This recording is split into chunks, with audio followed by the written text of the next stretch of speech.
All right, I'm back with Sierra Smith for our topic for today. And today I want to talk about can growth and comfort coexist? So I think I'm going to let Sierra take the lead on this.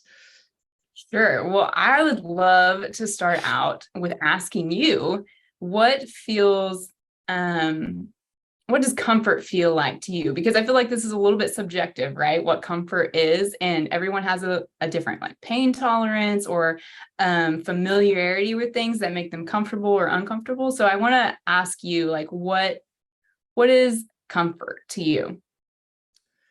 Comfort to me, and I think I fell into it for many years. Like I just got very complacent. I mean, I was happy, but I was just super comfortable with where I was at in life. I had primary residence. I had a great job with the fire department. I had a pension in place. I had, retirement account, and I just was very kind of stagnant. And I think for me, comfort is just, you're not trying to push the envelope. You're not trying to pursue anything else, and you're happy with your day to day life. And that's kind of what was comfortable for me. Okay, so you said something interesting there that you were stagnant and that was comfortable. So I'm going to ask a follow-up question. Is doing work and taking action uncomfortable to you?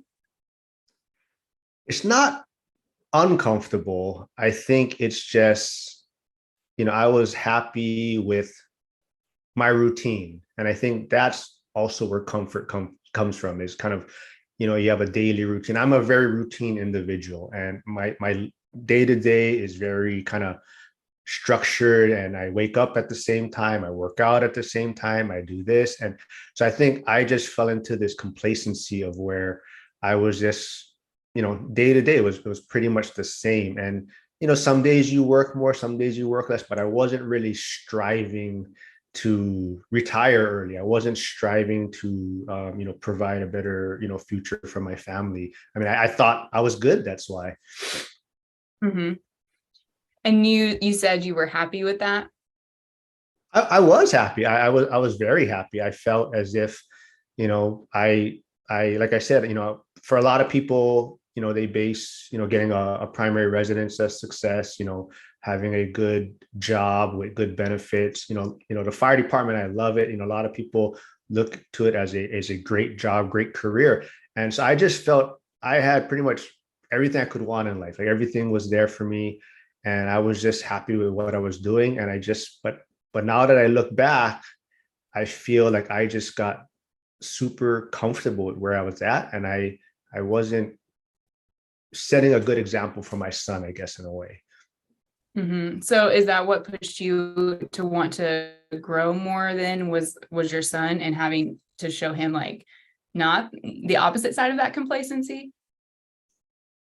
I think now when I look back, I think I actually work better when I'm just busy. Like I just, Hmm. I was very into fitness, working out, and I was always pushing myself and trying to figure out different ways to do a certain exercise or use a certain piece of equipment a certain way.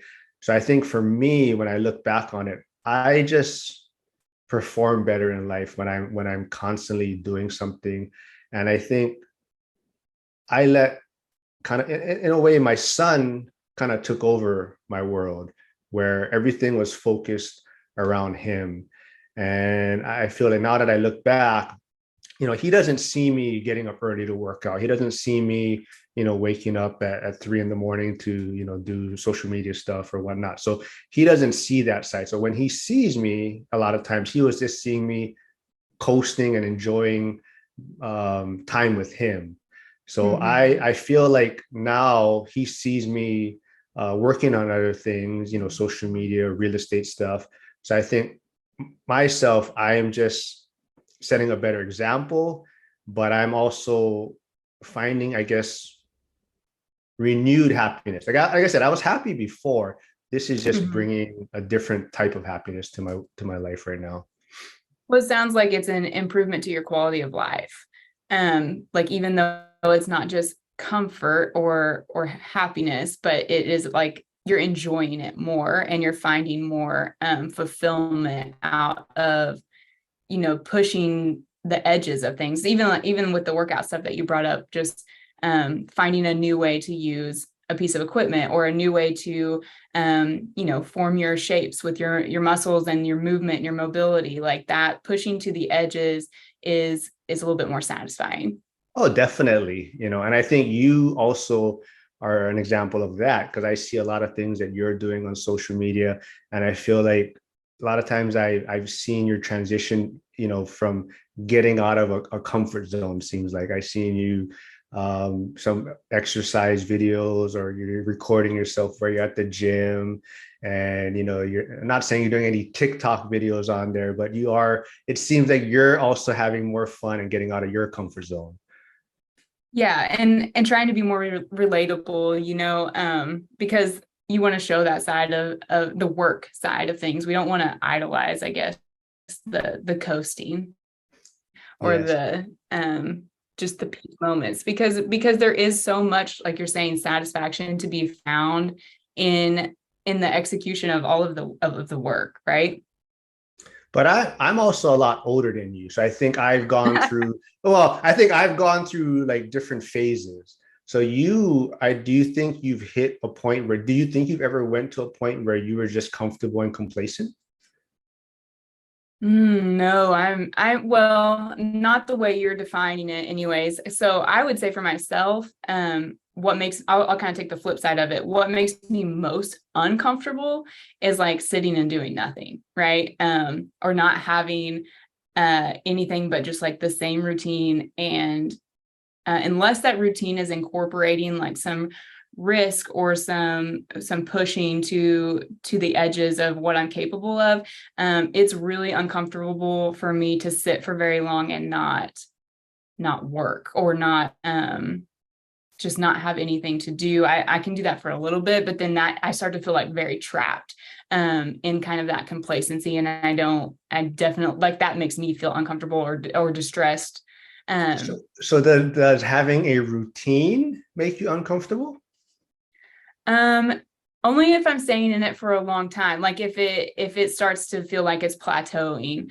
Now, if, like I said, if the routine incorporates some sort of um newness or novel things or time for it to be creative and kind of push myself or do real work, which I'm saying work, and I know there's a negative connotation to work, like we're all like work avoidant, right? But work is just like the mental activity or physical activity that gets us results, right? And so I like the work. I like those activities because that's living, right? We're trying to get some results and we're trying to take those actions either to grow internally and doing the deep work or to grow externally and just doing the work to get results to get us to whatever point we want to go to. But if I don't have a goal or something that I'm working towards, yeah, that is uncomfortable for me.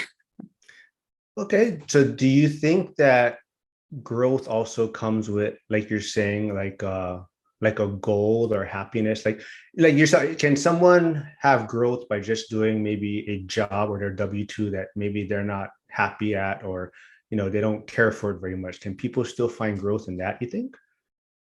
Oh, for sure. I mean, I think that um even if our situation or our circumstances are dictating a lot of our schedule, I still think we can do the internal work to grow in those situations. And sometimes, those can be the catalyst to growth, especially if they're causing us a lot of frustration or we're pushing back against the amount of control it has over our lives.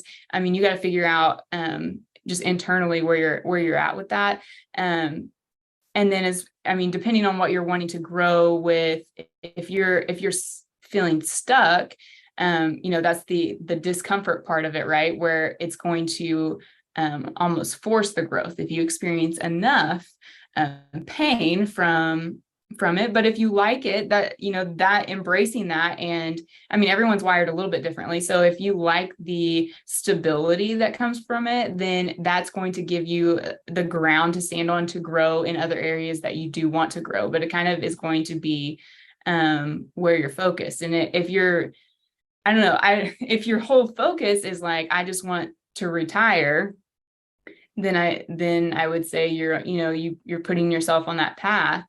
But if your focus is to, end your life having expended all that you're capable of, or all of your resources, and to have gone on this grand adventure, of really wanting the most out of life. And I think a lot of the people, probably a lot of the people listening to this podcast or this channel, are going to be ambitious and trying to get the most out of their life and have the most freedom over their schedule.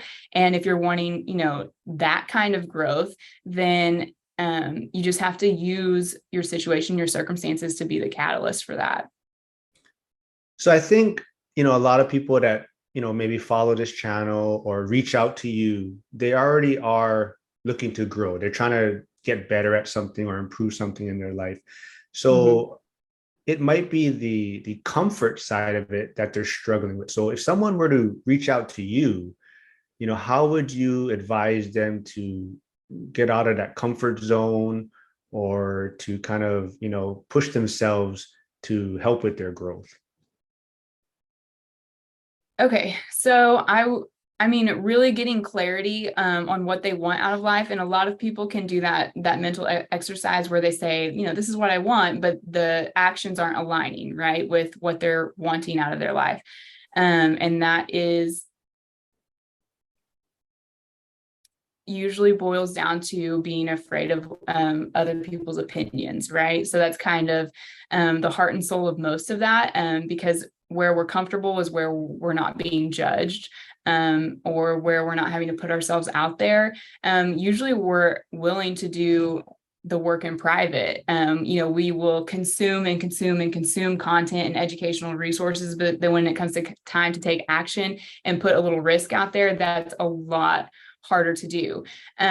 But I would, pain is really going to be the ultimate catalyst to long lasting change. So if what they're looking for is to go from, hey, I have all of these ideas and these dreams and these ambitions, but I'm having trouble executing on them for whatever reason, it's going to be some sort of, like you're saying, comfort zone, or getting past that. There's an unlock there that needs to happen, right? Suddenly I don't care so much about what other people think, because my vision for my life is so compelling. So we're either going to clarify the vision to make it so compelling, or we're going to backtrack and look at the pain that will come from not taking those actions. And I know you had a moment like this too, where you were like, oh, if I don't pivot and invest, and I just count on my pension, the pain that could come from that if I were to lose the pension, that was compelling enough, right, for you to make that huge change that would otherwise feel crazy to do, like just on a whim. And so that's the thing, is you're either going to have that compelling vision to drive you forward, or you're going to have to be able to really visualize the pain of not taking those actions. And if you can't do either one of those things, you're not going to be able to move forward very well. And so I think you have to be careful, because I know a lot of your peer group and a lot of your family are going to want to protect you from the pain that will drive you forward, and they're going to try to mitigate that as much as they can. And something that a coach or a mindset coach even could really help with is realizing that avoiding the pain just prolongs how much time it takes for you to take the action. So that's something that would be a main focus of what I would try to do to get people to move out of that middle ground. Exactly. I think we both kind of agree, especially in the beginning of your journey, growth and comfort, it's very difficult for them to coexist. And so I see, like, maybe when you accomplish, your journey, and you're towards this latter point of just enjoyment of life, or enjoyment of, what you're trying to do, then they can coexist. But during that journey, in the beginning, I feel like, it's something that they don't coexist. But they're actually necessary to kind of work together to kind of help you achieve your goals. Yeah, and I think in that I think it's important to remember in that point in your journey that the discomfort that you're experiencing from growth, the discomfort is still there if you're not growing. It's just pushed down the road, right? So you're just going to be uncomfortable in the future rather than uncomfortable now. And so it's kind of choose your hard thing is are you wanting to deal with that discomfort to grow earlier on and set yourself up for something that you really want in the future, or are you just going to face it when it comes and push it down the road? And then you can probably get your comfort earlier in life that way, but then you're looking at the latter half being a little bit more challenging probably than you realize. And I think a lot of people do that. They like the kicking the can down the road. But I do think that, I mean, I will say, I think you can have a lot of mindset, do a lot of mindset work around this. And it doesn't have to be unenjoyable to be uncomfortable, right? Like you can look at that and think, I want to make this analogy to like the Tough Mudders, the runs or the races where people, run through the mud and they have all these obstacles. I mean, they're having a good time. You can have a good time and be, in the dirt, falling on your face, having to climb obstacles. Like it can be a slow run and you can be having the time of your life. So I don't want to make it sound like the uncomfortable part of growth isn't also just like really fun. Yeah, I think as long as you understand that, the being uncomfortable is kind of necessary for growth, Yeah. then that's kind of how you benefit from it. But so I love this. This was a lot of fun. Before I let you go, I want to ask you though, do you have any advice or what's your final tip for someone that is having a challenge to get out of that comfort? Hmm. Well, I can go To get first so you out don't of it. steal mine, or Oh, okay, sure. mine would be, and I would definitely tell people because I know you're working on something and they can reach out to you. But I think that, putting yourself around other individuals or finding support, that the people that are trying to do the same thing or trying to grow, and just be around people that are going to be super supportive of what you're doing, definitely makes it a lot easier to get out of your comfort zone. Yeah, for sure. I would high five you on that one because the community part of it, because, you know, the fear of other people's opinions, right, is such a huge driver that keeps us in our comfort zone. But if you can get other people, who are supporting you, then you don't have to worry so much about what someone on the internet is going to say. Um, I would just say I guess my advice would be to really not make the to not make the discomfort, to not identify with it, because to really separate that from your identity, right? To say that I'm this person and I want these things, and the actions to take them to get there are pretty straightforward, and it is disassociated from who I am. Because if you think that in order to go, let's say, viral on social media, that you need to post a super unprofessional photo of like a cat with the laser eyes, right? But you're like, that's not me. But I'm like, but that's just a step to get you to where you want to go. Like, you don't need to identify with that stuff that you're having to put out, right? And so I think separating that so that you can actually execute these strategies to get you where you do want to be in life, and not identifying with like, the lighting that's in your room or whatever it is, like that all doesn't have to be a reflection of who you really are. And if you have that community around you that knows you and knows that you're just out there trying to make your dreams come true, then I think that's kind of support, and just that separation of like the identity and the work is good. I love it. And I know you're working on something where people can help get this support. So why don't you kind of give that a little bit of a plug right now? Yeah, I'd love to have as many people who want come apply and be a part of the community. And it's a community style coaching program, which is called CX3. And you can find more information about that on my website at sunpeakmerch.com. But it's kind of a think tank style community that you can be a part of, and you're going to be in a group with other ambitious professionals who are trying to figure out, whether it's navigating social media or the back end of like their business structure, or just trying to find that next unlock to level up or scale up in their business. And you get this great feedback from everyone in the group, and some tailored content just specifically to what you're wanting to work on, as well as get to contribute to help other people meet their goals. And you get this like built-in hype team and community of just like-minded professionals. So if you're interested in that, definitely come and join. All right, so we'll wrap it up here. And everyone, like the video, comment, let Sierra know that you enjoyed this so that she'll come back again. But we'll do this again. Thanks, Sierra. Yeah, let's do it again. Thanks, Mark. Bye.